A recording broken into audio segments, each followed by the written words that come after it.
Welcome, everyone. This is Coaching in Session. My name is Michael Rearden, and I will be your mindset coach today. And today we're going to be talking about how we can get our life back on track and understand that since we're going down this path, it's okay to be human. Because I think sometimes people, they get this notion of what life is, and they see perfection as the only way. If it's not 100%, I can't be it. I don't want to go. I don't want to do it. If I'm not 100% ready or equipped, I don't want to be a part of it. But sometimes in life, we are not going to be ready. Sometimes we're not going to be fully equipped for whatever we are going to be embarking on, our journey, our ambition, our dream. It might be something that we have to build up to. And I do quite a bit of work talking to people, helping them understand that it can begin with a dream. And in the beginning, we have a dream when we're younger. Sometimes that dream can be just having a house with electricity or having food in our fridge. It could be something so simple, things that you might have right now. But yet maybe your dream is to travel the world and to maybe be a doctor or be a lawyer or be a firefighter or policeman. Whatever your dream, your goal is, we give that to ourselves. Maybe somewhere in between our dream in life, we say, you know what, I don't want to be that anymore. I want to do this instead. Are we self-sabotaging? Are we selling ourselves short now? No, right? In life, we're going to have different phases, but sometimes those phases can be a detriment to our true potential, our true progress, because when we're young, our dreams are typically smaller than what they are as adults because we have dreams that are maybe attainable, maybe dreams that we might see as an A to B thing rather than an A to Z thing. It's important that we understand that no matter the dream, it has to be big. It has to be scary. I like to think of it as a pair of shoes. If you're a parent, you might have done this. You might be guilty of this. You buy some shoes a little bit too big for your child because you understand that they're going to grow into them. Now, just because they grow into those pairs of shoes that you got them, it doesn't mean that that pair of shoes is going to be their shoe for the rest of their life because they're going to outgrow those shoes again. Our dreams can do that too. They can be just like those shoes that we grow into, we grow out of. Our dreams are going to be maybe a guidepost, maybe an understanding of what we would like to accomplish in our life. But yet we do have to look at our own circumstances today because anyone can have a dream. It doesn't mean you're going to take action, especially if you have a rough life right now. You're living something that is just not ideal, that is not perfect. As I said, is not 100%. But today we're going to be having a conversation on helping you understand that just because you're not in the perfect situation or in the perfect mindset, it doesn't mean that you can't make great strides in your life.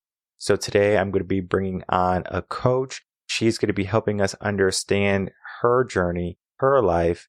Mindy Aisling, she's going to be the guidepost for us today to learn more about ourselves and equip ourselves with all the tools we need in order to be successful, happy, and fulfilled with purpose and much more. So here's that interview with Mindy and myself.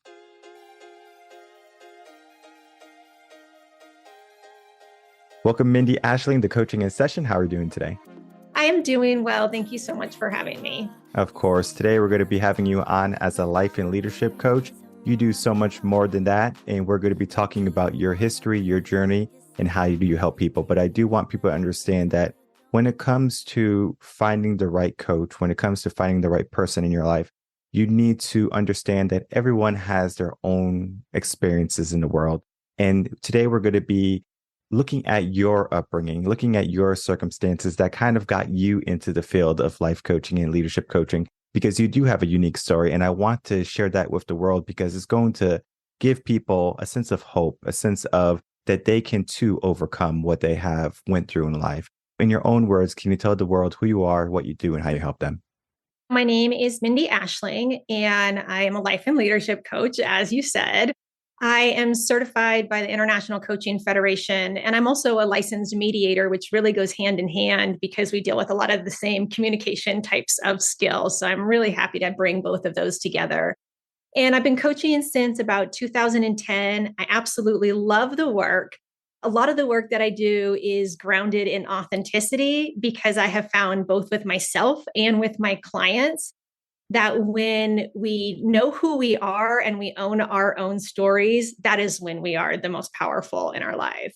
The story that people tell themselves, is it a reality or is it something that is often made up? I think that most of the time, the stories that we tell ourselves is made up. And I think it's our job to learn how to recognize what is the data and what is the story we're making about that data, because that's our point of power. We can change what we tell ourselves about the data of what's happening in our lives. And sometimes that can make all the difference. There is a quote I heard today. They say, our biology is not our potential, right? Or anything, but we can become guaranteed in the sense of what we put forth in our day. All right. Because if we just look at who we are as a person, we look at our circumstances, our upbringing. Sometimes people they give themselves the circumstance of, oh, my mom was this way, my dad was this way, everything around me was that way, but yet they can make the change. How do we get people to stop thinking of their circumstance, but start to think of more of in their power? Well, I think part of it is what you said in the beginning. We see what we surround ourselves with. Something as simple as watching inspiring true stories or reading books or discovering for yourself that other people can do it so you can as well. You're not defined by the hand that you were dealt at birth. Yes, of course, you're going to have to navigate within that, but really everybody's potential is limitless. And what is your thoughts on limiting beliefs? Someone might have a limiting belief from a parent, a teacher, maybe even themselves. What is your notion on that? I think that is the crux of everything. And I think that that goes so deep and can get so nuanced. I mean, you can have a story about why somebody left the toilet seat up instead of putting it down, and that can change how you treat that person. And then your relationship. I mean, all the little tiny things in our lives and the big things, right? We can have weird passed down beliefs from our religion or our culture or parents or kids on the playground when we were 6. And I really think that it's our job to sort through all that stuff, right? It's clutter inside of us. And the more we sort through and sort of take out the trash, the more that we can show up in our lives in a really not only influential way, but powerful way to ourselves, where we feel grounded in who we are and we feel powerful living our lives day to day. And what was your upbringing like? Because I know when we talk about limiting beliefs, right, it's something that we give ourselves and it's something that is just a notion oftentimes that we can get rid of, that we can change, we can adjust. But when we look at someone's upbringing and how they did it, it's almost like a step-by-step process of look at this person succeed, look at this person overcome a hardship in their life. And it's like when we see someone do something, it becomes more doable. For example, if something has never been done in the world before, everyone's going to say it's impossible, right? The limiting belief is there, but it's going to take someone to do it to finally adjust and say, you know what, I'm going to do it. I'm going to dare greatly. And they do, and they succeed. And then everyone else that's going to be subsequent to that succeeds also. Getting into the mindset of how you grew up and how you got over your limiting beliefs and then how you succeed today. I think what you said is absolutely true. And you put it so well. Thank you. I would say the first piece of my story is poverty. Going to the food bank, having the church deliver food, sometimes living in our car for a couple weeks between places. And when you grow up in poverty, what you think is attainable is very small, right? I mean, when I was a kid, my dreams were like, have a job that pays the bills, right? Like on time every month. Like if I could achieve that, that'd be everything. And in regards to this specific belief system, I have realized over and over again, oh my gosh, I'm pushing against the limits. I own my first home. I own my second home. I have a successful business. And I keep having to go back to this origin story and expand it again and again. I've heard you say this in your other podcast. Going to a coach or doing personal development work isn't something that you do once and you're like, sweet, I'm done. It's all good. It is a lifelong journey because our limiting beliefs and our stories and our makeup, it doesn't go away. We shift it slowly. And as new things arise in our lives, or especially if we're traumatized again, that can like reinvigorate old ideas. So I'd say that's my first one. And then I don't know what else you want to touch on. I also went through a domestic violence marriage my first time around.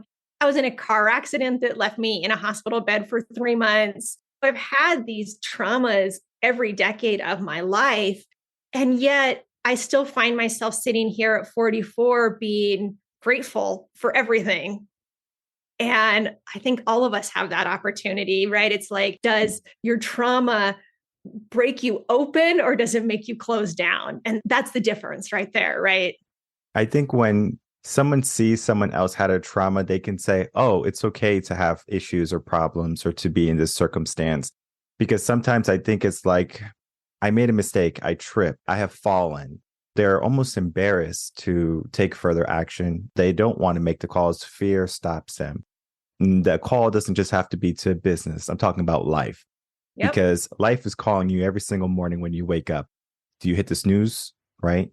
Or do you say, you know what, I'm going to answer this call and I'm going to give every ounce of myself today? A lot of people struggle with giving themselves a push in the morning, right? That push, that drive, especially when things are going bad. As you said, when you were younger, the poverty, right? You saw the limit, right? Your dream was maybe just paying the bills, the 9 to 5 or the rat race. And that would have been subsequent to a good life. But then you said, I'm going to grow. I'm going to keep on nourishing myself and my life and my ambitions. And then you see that your dream that you once had was a small dream. And then you're like, I'm going to give myself a bigger dream. I'm going to have, again, 2 houses, be more successful in my business. I'm going to keep on growing. How do we get to that mindset? How do we get to a place where we have dreams that scare us? Because many people have dreams that are reachable and attainable. Yep. I think that the very first sort of seed of this is self-care and self-talk. You hear these words all the time, but people don't really understand the power behind talking to yourself nicely. If you have an inner dialogue, which I struggle with, my brain's a real jerk. And every time you're stupid, you're a fraud, I go, no, I'm not. That's your thing. I'm going to do this, right? And slowly changing that is huge. And then with self-care, making sure that you have time alone, that you journal, that you walk, that you're not rushing through life so quickly that you can't access your like inner compass. And I think once you begin to talk to yourself a little nicer and make time to access your inner compass, then you can start believing. And that's sort of the first step. Yeah, it's interesting that you say like self-care, but in the sense of how we talk to ourselves, because I think people are just, the word I want to say is just used to people talking bad about them, right? Oh, you're stupid. All right. Oh, you'll never be anything. And we just kind of shove it off. But we should really pay attention to those words and not so much to let them affect us and be anchors in our life, but to understand that this is the type of person that's in our life. We have to understand if we have more positive people in our life, it becomes easier to have self-care in our own mind. So it's like, okay, we can do this, especially if you have people around you saying you can't do it or saying, keep on going, right? You might have fallen this time, but you can win the next time. And even if you fail and you fail and you fail, you have someone who can be supportive. And that's why I love coaches so much, because they are going to be your biggest cheerleader, even when you feel like you're going to lose the game. And so it's important that we understand that talk, right? Is the talk more of an affirmation, a mantra, or just recataloging of how we grew up and then giving ourselves a new type of, I guess you could say, script that we follow? I think all of the above, but mainly I would say, script or like a playlist. Like I think of my thoughts as like my mixtape, right? It's the soundtrack of my life. And I think that getting control of that and recognizing that there's a separation, my brain is just going to say stuff all day and it's going to say all sorts of crazy stuff. It's not a reliable leader of my life at all. And once I sort of learned to put it in its place and not think that everything I thought was true, then there was a little crack for me to get in there and go, okay, well, if you're not always telling me the truth, maybe I'm not stupid. Maybe I'm not a fraud. What's really happening here? And kind of dive into that deeper curiosity. Yeah, the brain is going to be our biggest enemy, I believe. My yoga teacher said it so well one day. I was in Bikram class and she said, the greatest or the biggest wall we will ever climb is in our mind, and we put it there. And I said, whoa, that's so powerful because I am my own enemy. It's not so much of the people around me or the people who said I couldn't do things. Now the ball's in my court because I decided to take ownership of my life. And I think right now we live in a society where people neglect to take ownership. They are built on excuses, they're built on passing off the blame. How can we start to become more in line to our leadership qualities of taking ownership, of being trailblazers, of going in first? And if we fall, we can accept that and we say, oh, I messed up there. I think that there's this real cultural aversion to being selfish. And this idea that if you own your life and you take responsibility and you tell people your needs and you build boundaries, that somehow makes you a difficult person. And so I think that's part of what you need to get over is understanding that no, actually, when you take care of yourself and you become quote unquote selfish, you're actually of most service and value to those around you. So I think that's one script that really needs to be flipped. And then the second piece is, like you said, failure does not define you. In fact, it is a key part of success. And unless we accept that, we're always going to be avoiding failure because as humans, we want to be loved and accepted and cherished. If we think that the way to get those things is to be faultless, we're going to live a really small life.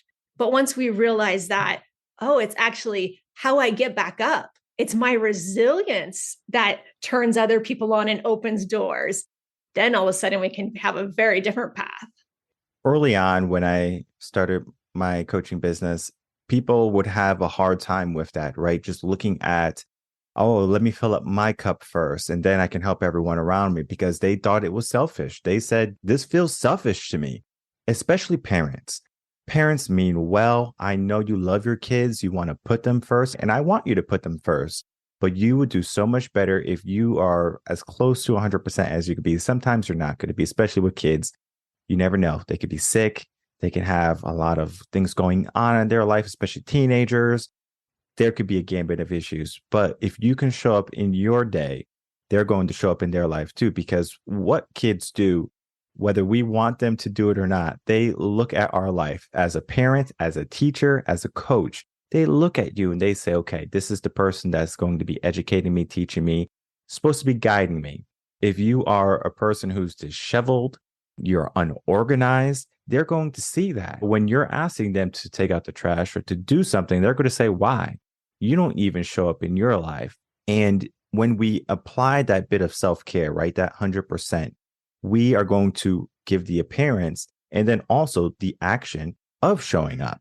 Because if you show up, they're going to see, oh, mom and dad shows up. And it's important that kids especially see it, but then the people around us see it too. Because I think when you are a person who doesn't show up, people are maybe instinctually it happens. They feel like, oh, this person's a good person to have in my life because maybe I can take advantage of them. And I know that's a far stretch here. I know it's not the case, but it's just kind of like the instinctual thought that's sublying the mindset, the subconscious or unconscious, maybe. What that does there, it shows that, okay, this is who I'm attracting in my life. All right. I'm attracting people who are looking for handouts or people who are not pushing themselves. Because if we look at the world, what, 1 or 2% wildly succeed, and then maybe 30% of the world probably do really well. And everyone else is just kind of like in limbo, in dire straits, right? When we fill up our cup, this is the whole aspect of it. Fill up your cup. You're going to easily be in that top 30%. And then you build yourself every single day to get to that 1, 2%, right? If you want it, right? You don't have to want it.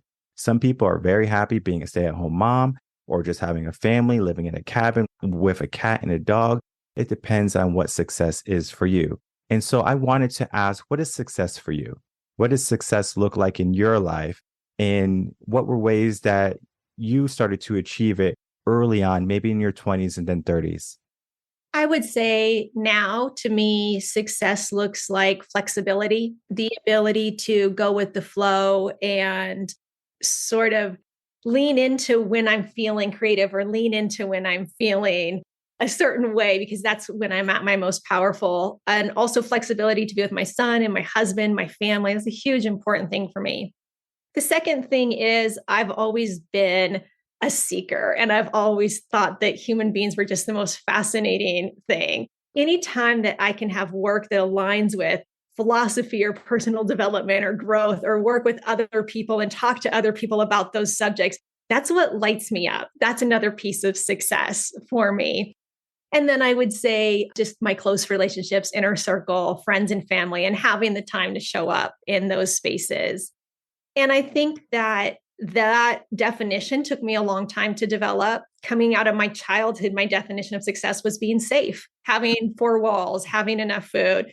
Then my definition of success was being really successful or having like a certain sort of accolade. And then I realized, like, okay, no, the first one was fear, the second one's ego, right? Like, slowly got through. And I think now I'm getting more rooted into, okay, this feels more authentic to me, this definition of success. And you know what? All the other ones were perfect for me to go to, and they led me on my path. So, no shame to any of my other definitions. But how beautiful is it that in the human journey, we get to define success again and again and again? I just think it's amazing. Flexibility and success, I think, is what many people are looking for when they say they want money, when they say they want a big house, when they say they don't want debt or credit card debt or whatever. They want the flexibility to do the things that they truly enjoy, but they feel like they're stuck because they have to make ends meet, right? They have to put food on the table. They have to keep the lights on. They have to keep a roof over their head, right? We have to cover our basic needs, our necessities.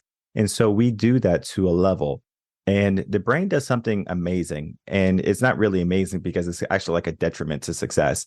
It's like, all right, you got all the things that you need, right? You got your food, water, clothes, shelter. All right, cool. We don't have to exert anything more because now we got our basic needs met. Why do you think the brain gets in our way from our true success of being flexible, as you said? Well, I think that you have sort of that hierarchy of needs, the original Maslow's hierarchy that is met or not met. But those of us who are trapped in that, it's really challenging, right? And then when you get beyond that and you get to actually self actualize, it's a different set of skills, right? For me, getting through that pyramid and establishing safety was a lot of like hard work, nose to the grindstone, pulling myself up by my bootstraps. And then the next level of becoming was more inside. It was spending time quiet. It was working less hours. And so I think because different stages require different skill sets, some of us are just, it's like the only tool we have is a hammer, and you keep using the hammer on everything and it doesn't work because what you really need is a screwdriver, right? And I think that's where coaches like you and I can really become valuable because we're like, hey, you want to try the screwdriver here? Right? And somebody might not have even known that tool was possible before then. Yeah, it's the aspect of more tools for the toolbox, right? You can go to the store, the hardware store, and you can get as you said, a hammer and put it in your toolbox. There's plenty more room in that toolbox for other tools. So when you have some home maintenance to do, some home repair, for example, I needed a socket wrench the other day, and I have a universal socket wrench, but the universal socket wrench was just too big for the bolt I was like trying to fasten. Sure enough, I had to go buy a whole socket set. And I wasn't mad that my universal socket wrench didn't work. I got it because it's one fit all thing, I thought. But then I was like, in life, sometimes things are not going to be one fit all.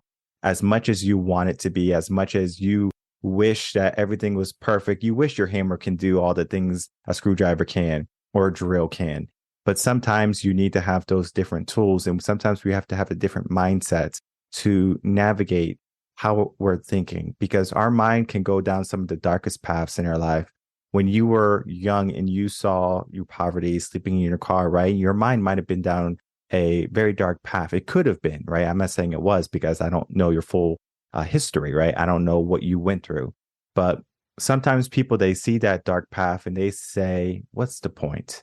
They say, okay, well, like, why bother with these other tools? Because I'm struggling with the hammer right now. Like, I don't know how to use it. We do at some point have to learn how to use the tools that we have gained. And then we have to start to look for other tools to enhance our arsenal. That's why, as you said, coaching is so important, because you learn that yes, you have tools. Yes, those tools are important right now.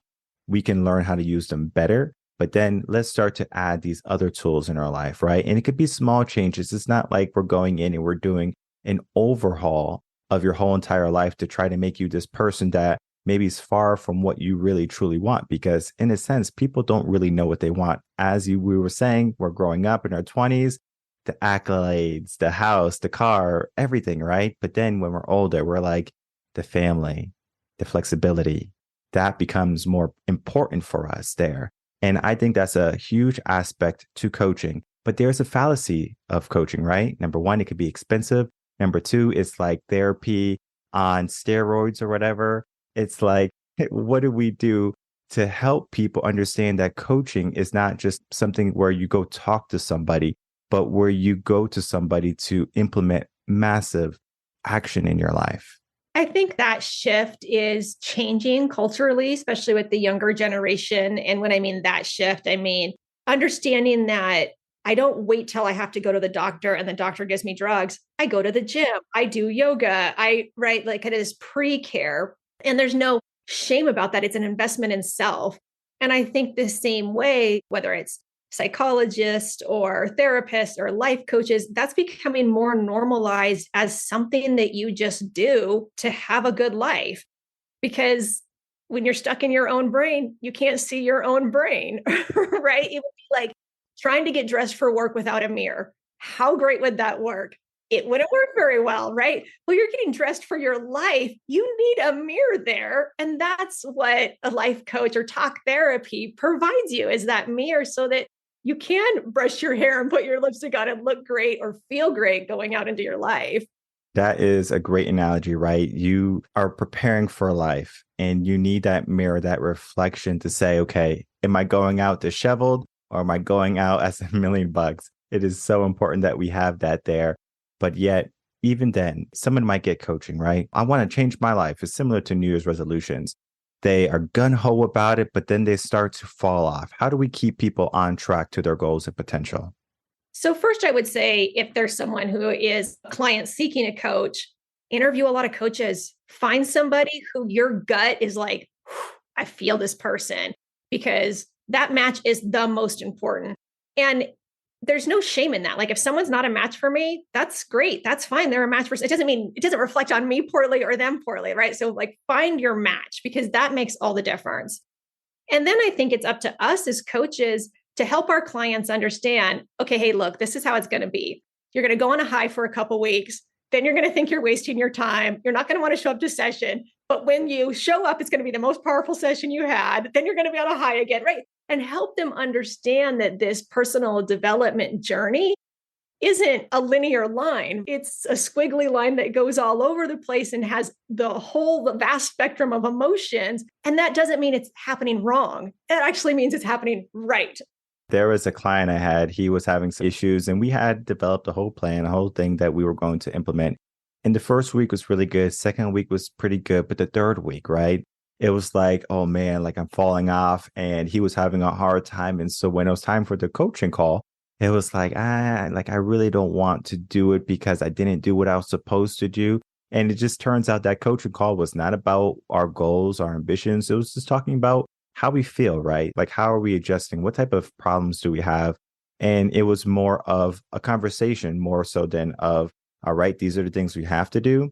And then we need to do them. So this is the timeline. This is how we're going to do them, step-by-step process. It was like, let's take a step back.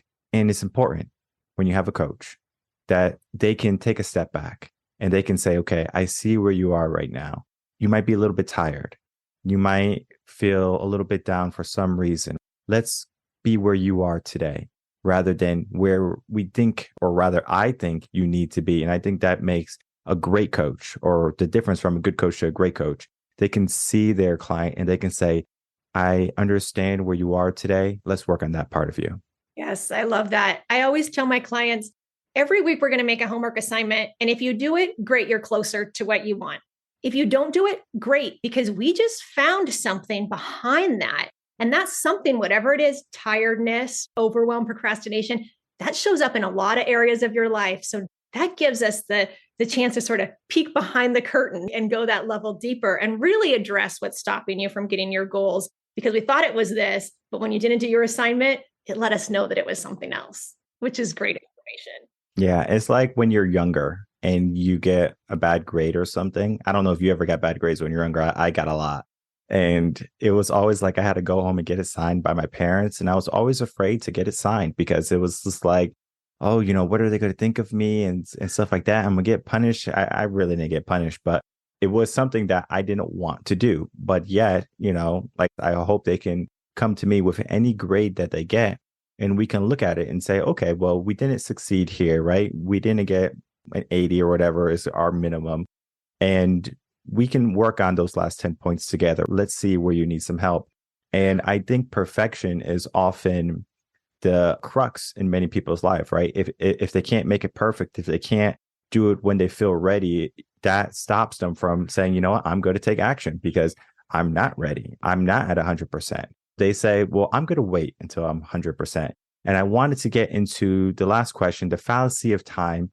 I have a blog on this coming out, and it's going to be talking about how everyone thinks they have time. Yes.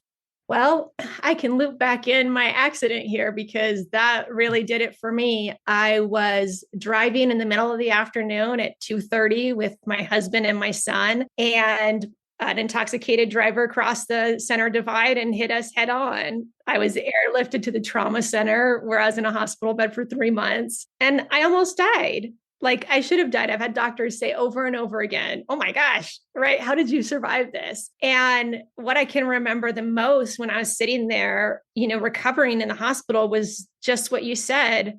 I thought that I was going to have forever. I thought I had this long life before me. And what am I tolerating? And it just became so much clearer to me that I didn't have time to tolerate things that made me feel bad. And I certainly hope that other people don't have to go through what I went through to learn that. But all we have is the present moment, and showing up fully in this moment, even if it's scary as hell, that is the best that we can do. In this moment where we can make a change in our life, it might be a scary step. It might be an uncertain step. You might have given yourself procrastination cues. You'll do it eventually. You do it later. You do it tomorrow, but tomorrow is never promised. What we do have is this moment, that breath you just took in, feel it. Breathe it in again. Breathe a new breath in. Let it out. A new breath in, right? That means you're alive. That means you still have time. And we can't put that into the future. We have to say, I'm going to take ownership of my life today. It doesn't have to be immediately today, but we give ourselves a step-by-step process to get there. I like to call it micro-stepping. We are going to say, okay, what's the smallest thing I can do in order to make some forward progress? Maybe it is going to be writing down, Mindy's number or her email or her information, her social media. And tomorrow the first thing in the morning, I'm going to send her a message on social media. I'm going to say, hey, I listened to you on Coaching in Session. I just want to have a conversation. And that's where it begins. It doesn't have to be scary. It doesn't have to be a financial commitment immediately. And I know that goes initially into people's heads. Oh, this is going to cost me so much money. Oh, this is going to be so difficult. I have to go through my dirty laundry and all the issues and problems that I've been avoiding. Eventually, maybe, yes. But we begin with what is in front of us, the first step. And I think our conversation today is going to be akin to so many first steps that people can understand. They can look back at their life. They can see where they have been going. They can see where maybe they can use a little bit of improvements. And then right there, they can say, a coach, I believe, is going to be the best thing in my life today. I loved our conversation today, Mindy. And before we go, I would love to get some final words and then for you to tell the audience where they can find you. Thank you so much. It's been a great conversation. I've loved it. The audience can find me at my website, mindyaisling.com, or on any socials, TikTok, Instagram, Facebook, Pinterest, all under my name. So I'm pretty easy to find. And I share a lot of my own dirty laundry on my socials because I want to make it clear that this journey is for everybody. And I'm not sitting on some high chair and my clients below me. We're sharing this human experience. And I think that would sort of be my last little words to put out there is, I've been coaching since 2010. I've coached people all across the world. And it is my experience that every human deals with the same stuff. It doesn't matter if you're rich or you're poor, you're male or you're female. It doesn't matter. All of us struggle to be loved, struggle to communicate our feelings, struggle to know our purpose, right? Like these are universal human traits. So you're in good company. You are not alone. If you're experiencing any of this human stuff, congratulations, you're just human. And today was a very human conversation, right? We talked about the ups and downs. We talked about the difficulties, the obstacles we give ourselves. And it's going to be many emotions and feelings and mindsets that people are going to feel on a consistent basis. And it's important that people understand that, right? They are human. They can make adjustments. And as I said earlier, I'm going to make it very easy for everyone. All her links are going to be in the description box below. So I encourage everyone to reach out to Mindy and begin to take control of your life, whether that be in leadership, just life general, or being a more true, authentic self. All right, everyone, I'd like to thank you so much for watching that interview with Mindy and myself. What went on in that interview is we talked about not only her journey a little bit, but relating it to so many people in the world today. I can't tell you how many people are struggling right now. They're trying to make ends meet. They're doing the best they can, and they might need a little bit of help. They might need a little bit of assistance, a little bit of guidance.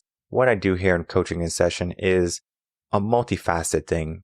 The first thing is I understand that I'm not going to be everyone's cup of tea. That's why I bring on other coaches to come on to talk about their work. And sometimes I don't agree with the coaches. Sometimes the coaches can have a different viewpoint, and that's perfectly fine because I understand not everyone's going to have my viewpoint. This is a friendly place where we can have a conversation and that you can find someone that you resonate with. And what Mindy said was head on, spot on, where she's like, you have to find someone you resonate with because this is going to be someone that you're going to be putting a lot of faith and a lot of trust in. You might be talking about things you never told anyone in the world. And if you can have someone that you feel like is going to be a great partner for you to win, then that's going to be half the battle. Because we do so much better when we have teams, when we have people pushing us, when we have coaches. If we look at any sports team, NFL, NHL, NBA, whatever it is, we can see that there's a coach on the team. Now, these are great players. Probably those players are better than the coach, okay? If we can understand that, right? The players are probably better than the coach at soccer. But yet the coach is there to coach them, to guide them, to facilitate their growth so they can win, so they can prosper. What we don't understand sometimes is we think we're this island. I'm an island. I'm going to do it all myself. And yeah, there's going to be coconuts on the island. There's going to be fish on the island, or in the sea rather. There's going to be maybe some nuts and berries that you can partake in. But that might be the ecosystem there. That might be what you eat. But maybe you want a nice juicy steak. There's no cows on the island. Maybe you wanted some chicken. There's no chicken running around either. Guess what? A merchant ship is going to come by maybe. Now, maybe you want to stay in that island, right? Because some people think they're an island. So that merchant ship comes by and they say, you know what? We have cows. We have chickens. We have alcohol or whatever you want to purchase. And you can purchase it from the merchant. But when you purchase those things, again, you are now an island until those things run out. Yeah, you can breed cattle, but do you have the grass on the island? We have to see that as the whole entire system of the coach-client relationship. Because we can just get something from our coach, the merchant. Guess what? Now it's just like, I got what I needed, but is this going to sustain me for quite a bit of time? So we take people off the islands as coaches, that we're not doing this by ourselves. We're doing this together now. Come on the ship. Let's sail the world together. Where do you want to go? What do you want to accomplish? We don't just have to settle for our box, our comfort zone, our circumstance. We get to make some changes in our life. And I think sometimes people, they feel stuck. They feel obligated to what they have grown into rather than what they can grow into or what they will grow into. And with the right coach, you're going to grow into so much more than you can ever believe. Because sometimes our mind, our brain, our potential is going to be limited in a sense of what we think we can. Because when I have a coach, when I have a mentor, they see much more than what I think I can. And it's amazing because even though I give myself this potential and this idea of growth and prosperity, there's a ceiling somewhere at some point in my mindset. And it's important that I reach it and then I find someone to help me surpass it. So if you're ready to surpass your ceiling, if you're ready to surpass your current circumstance, if you're ready to understand that every day might not be perfect, it might not be 100%, but you want to make strides for it to be 100% more than it is not, reach out to a coach. Mindy is going to be a great asset in your corner. Reach out to us here at Reven Concepts. We're going to be people who want to see you win as much as you want to win, and it's going to be an important notion in your life. Again, all the links are going to be in the description box below. Check us out and then begin that journey today. My name is Michael Rearden. If you have any questions, you can email me coachinginsession@gmail.com. And as always, I'll see everyone on the next episode of Coaching in Session. Until then, everyone take care.